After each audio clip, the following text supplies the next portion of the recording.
ప్రస్తుతం ప్రపంచవ్యాప్తంగా smart phone వినియోగం ఎక్కువైంది. చిన్నపిల్లల నుంచి వృద్ధుల వరకు ప్రతి ఒక్కరి దైనందిన జీవితంలో ఇవి భాగమైపోయాయి. చాలామంది స్మార్ట్ ఫోన్స్లో ఎదుర్కొనే ప్రధాన సమస్య బ్యాటరీ. మొబైల్ చాలా త్వరగా డిశ్చార్జ్ అయితే చాలామంది వినియోగదారులు ఈ సమస్యను ఎదుర్కోవాల్సి వస్తుంది. మొబైల్ బ్యాటరీ త్వరగా అయిపోతుంటే చీటికి మాటికి ఛార్జింగ్ చేయాల్సిన పరిస్థితి ఏర్పడుతుంది. దీంతో అనేక మంది ఇబ్బందులు ఎదుర్కొంటారు. కొన్ని రకాల ట్రిక్స్ పాటించడం ద్వారా బ్యాటరీ జీవితాన్ని పెంచడంతో పాటు ఛార్జింగ్ త్వరగా అయిపోకుండా రోజంతా ఉంటుంది. ఎలాంటి సూచనలు పాటించాలో మొబైల్ నిపుణులు కిషోర్ వివరించారు. Mobile power saving mode on చేసి ఉంచాలి. ఫోన్లో అనవసరంగా రన్ అవుతున్న ఫంక్షన్లను ఇది నిలువరిస్తుంది. ఇలా చేయడం ద్వారా మొబైల్ వెంటనే స్విచ్ ఆఫ్ కాకుండా సహాయపడుతుంది. మళ్ళీ మొబైల్ తిరిగి ఛార్జింగ్ పెట్టేంత వరకు స్విచ్ ఆఫ్ అవ్వకుండా చూస్తుంది.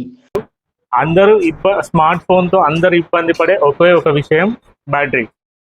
బ్యాటరీ లైఫ్ అనేది అందరినీ నిరుత్సాహపడుతుంది. మార్నింగ్ ఛార్జింగ్ చేసామా ఆఫ్టర్నూన్ వరకు స్విచ్ ఆఫ్ అయిపోయేసరికి అందరు ఇబ్బంది పడుతున్నారు. దాంట్లో మనం కొన్ని టిప్స్ ఫాలో అయితే మనం డే మొత్తం వాడుకోవచ్చు. ప్లస్ బ్యాటరీ డ్యూరబిలిటీ కూడా చాలా రోజులు వస్తుంది.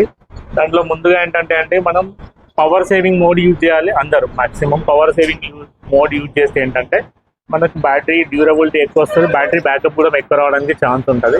అట్లాగే ఎక్కువగా కన్జ్యూమ్ అయ్యేది బ్యాటరీ మేజర్గా సోషల్ యాప్స్ అండి. సోషల్ మీడియా యాప్స్తో ఎక్కువ బ్యాటరీ అయితే కన్జ్యూమ్ అవుతుంది. దాంట్లో మేజర్గా ఇప్పుడైతే రీల్స్ చూడడం, ఇన్స్టాగ్రామ్, వాట్సాప్, యూట్యూబ్ వీటికైతే ఎక్కువ కన్జ్యూమ్ అవుతాయి.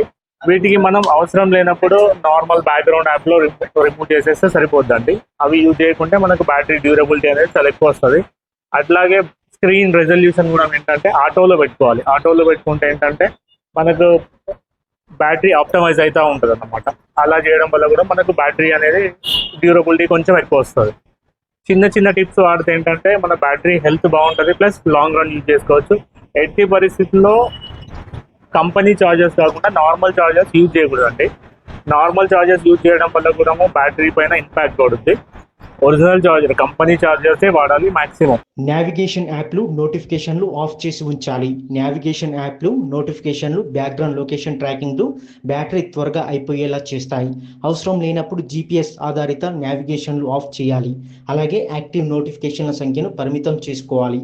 బ్యాక్గ్రౌండ్ యాప్లు బ్యాక్గ్రౌండ్ డేటాను ఆఫ్ చేయాలి. ఈ చిన్న మార్పు బ్యాటరీ ఆదా చేయడంతో పాటు తోడ్పడుతుంది. ఏంటంటే 100% బ్యాటరీ ఛార్జ్ అనేది చేయకూడదండి. 80% వరకు ఆప్టమైజ్ చేసి పెట్టుకోవాలి. అలా చేయడం వల్ల ఏంటంటే బ్యాటరీ సైకిల్ కౌంట్ కూడా తగ్గి బ్యాటరీ అనేది చాలా బాగుంటుంది. 10% వరకు రాగానే మనం పెట్టాలి. ఈ ఛార్జింగ్ బట్టి గేమ్స్ ఆడడం ప్లస్ కాల్స్ మాట్లాడడం అలాంటివి చేయకూడదు. అలా చేయడం వల్ల కూడా మొబైల్ బ్యాటరీ అనేది దాని డ్యూరబిలిటీ తగ్గిపోతుంది. అలా కాకుండా కొన్ని చిన్న టిప్స్ యూజ్ చేస్తే మనం లాంగ్ రన్ వాడుకోవచ్చు. ఫోన్ చాలా బాగా ఛార్జ్ 80% అయిపోయినాక అలాగే ఏంటంటే 100% ఛార్జింగ్ పెట్టి కూడా అట్లాగే వదిలిపెట్టకూడదు. ఫస్ట్ తీసేయాలి. కొంతమంది ఏం చేస్తారంటే నైట్ ఛార్జింగ్ పెట్టేసి పడుకుంటారు, మార్నింగ్ తీస్తారు. అలా పెట్టడం వల్ల కూడా బ్యాటరీస్ అన్ని స్వెల్లింగ్ అయిపోతాయి.